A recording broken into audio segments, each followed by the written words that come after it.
하나님의 말씀 함께 보겠습니다. 고린도전서 11장 27절 말씀부터 34절까지의 말씀입니다.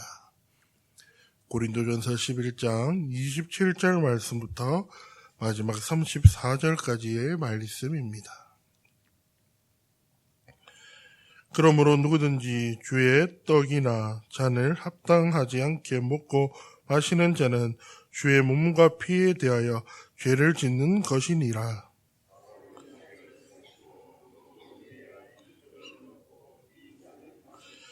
주의 몸을 분별하지 못하고 먹고 마시는 자는 자기의 죄를 먹고 마시는 것이니라.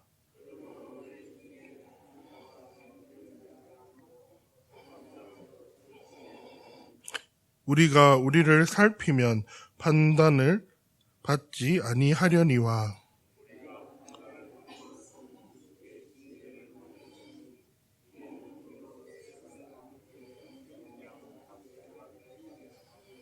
그런즉 내 형제들아, 먹으러 모일 때에 서로 기다리라. 만일 누구든지 시장하거든 집에서 먹을 것이니 이는 너희의 모임이 판단받는 모임이 되지 않게 하려 함이라. 그 밖의 일들은 내가 언제든 갈 때 바로 잡으리라. 아멘. 우리는 중요한 자리에 나가기 전에 거울 앞에 서서 옷을 점검하고 내 얼굴에 무엇이 묻었는지 또한 나의 상태가 괜찮은지 확인하며 그렇게 나아갑니다. 바울은 오늘 이 고린도 교회 사람들에게 어떻게 해야 하는지에 대해서 다시 한번 이야기를 해주며 예배 가운데 질서가 무너지고 있는 그 공동체가 깨어지고 있다라고 하며 다시 한번 알려주고 있는 그 바울의 모습을 볼 수가 있습니다. 바울은 문제 중심으로 더 깊이 들어가 너희가 해야 할 방법이 무엇이고 어떻게 살아가야 되는지에 대해서 가장 먼저 이야기를 합니다. 바울은 자격보다 태도가 더 중요하다라고 이야기를 합니다. 바울은 합당하지 않게 떡을 먹거나 마시는 자는 주의 몸과 피에 대하여 죄를 짓는 것이다 라고 경고하며 나아갑니다. 여기서 우리가 오해하지 말아야 할 것은 합당하지 않다라는 것들이 우리가 자격이 부족하다라는 뜻이 아니라 우리 중에 자격이 있는 사람은 없지만 우리 모두가 은혜가 필요한 죄가 있기 때문입니다. 그래서 바울이 지적하는 것은 태도라는 것입니다. 고린도 교회 성도들은 성찬을 매우 가볍게 여겼습니다. 거룩한 식탁을 놀고 먹고 마시는 잔치로 다루었기 때문에 바울은 그것에 대해서 경고한 것입니다. 주님을 기억해야 할 자리를 자기 배를 채우고 자기 배를 불리는 그러한 시간으로 만들었기 때문입니다. 그렇게 우리가 읽었던 28절에 자기를 살피고 라고 하며 참여하는 것은 내 안에 죄가 하나도 없어야 한다라는 뜻이 아니라는 것입니다. 오히려 내가 죄인임을 인정하고 이 떡과 잔을 나를 위하여 찢기신 주님의 몸과 피임을 떨림으로 기억하며 나아가야 한다라고 바울은 고린도 교회 성도들에게 이야기하고 있는 것입니다. 또한 형제를 주님의 몸과 같이 대해야 한다라고 이야기를 합니다.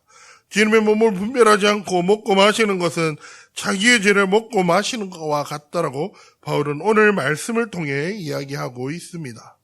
놀랍게도 바울은 고린도 교회 안에 병든 자와 죽은 자가 많은 이유가 바로 이 분별이 없기 때문이다라고 지적을 합니다. 29절에 주의 몸을 분별한다라는 것은 두 가지를 함께 본다는 것입니다. 하나는 떡과 잔을 상징하는 그리스도의 희생을 기억하는 것이며 또 다른 하나는 내 곁의 형제가 그리스도의 몸된 지체임을 인정해야 한다는 것입니다. 형제를 무시하거나 성천만 거룩하게 할 수가 없습니다.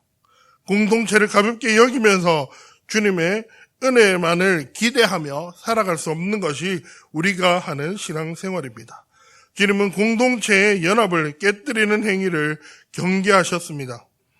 그리고 이것을 통해 이 행위가 결국 멸망을 시키는 벌은 아니지만 우리가 마지막 날에 함께 나아가야 할 방향이다라고 하시며 알려주고 있는 것입니다.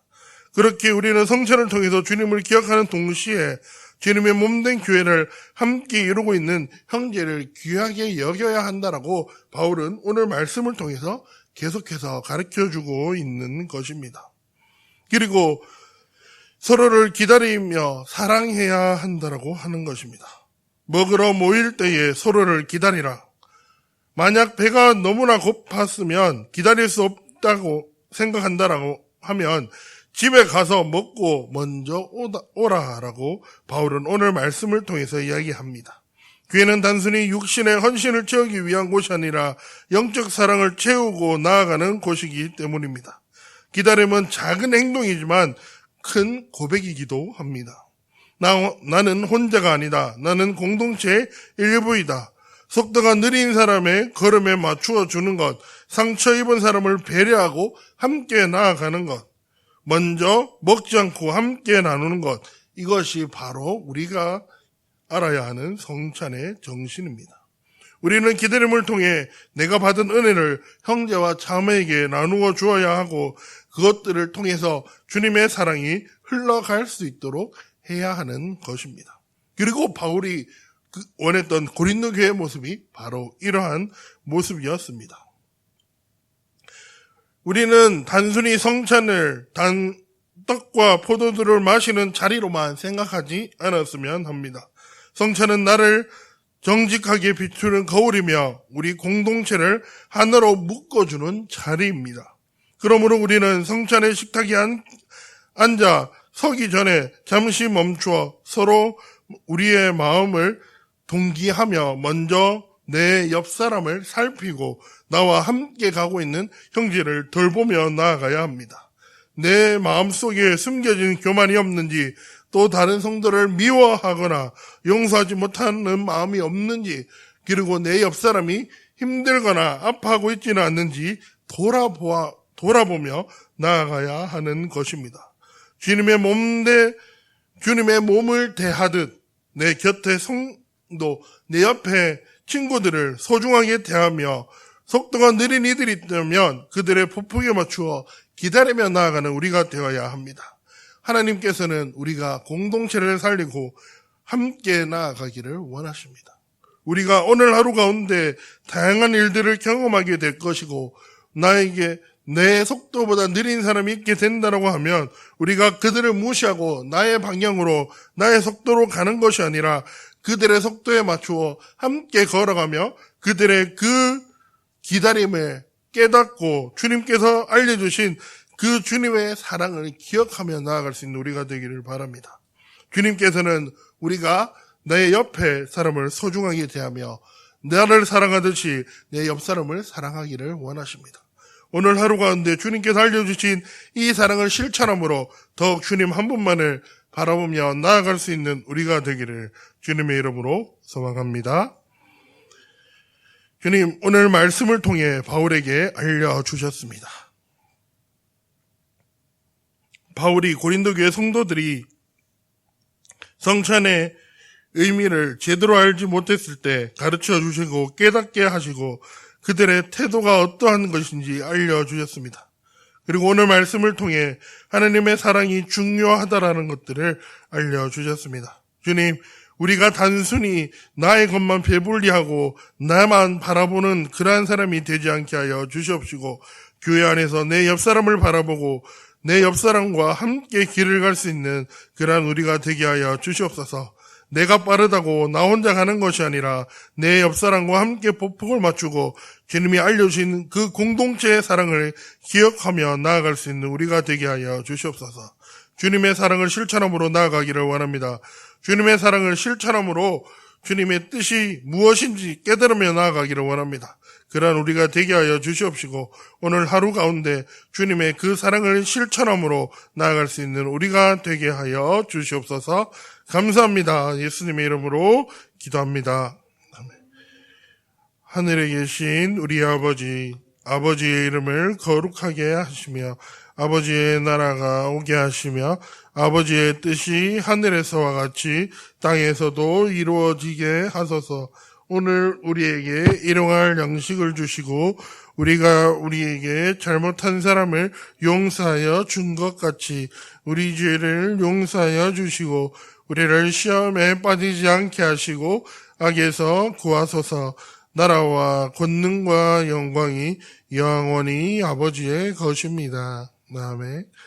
우리 이 시간 함께 기도하실 때 우리 교육자들을 위해서 위에 목사님을 비롯해 우리 교육자들 교회를 위해서 힘쓰시는 분들을 위해서 기도하며 나아갑시다. 그리고 우리 교회 우리 예천교회가 이 예천 지역을 위해서 사랑을 품게 해달라고, 그리고 교회 아프신 분들을 위해서, 그리고 우리 지금 새로운 위에 목사님 청빙하고 있는데 그 청빙을 위해서 기도하며 나아갑시다. 그리고 우리 선교사님들을 위해서 기도하시고 이 나라와 이 대한민국을 위해서 그리고 이 나라 백성을 위해서 기도하며 나아갑시다. 그리고 오늘 선거일인데 주님께서 원하시는 사람이 뽑히게 해달라고 이 시간 주여 한번 외치고 기도함으로 나아갑시다. 주여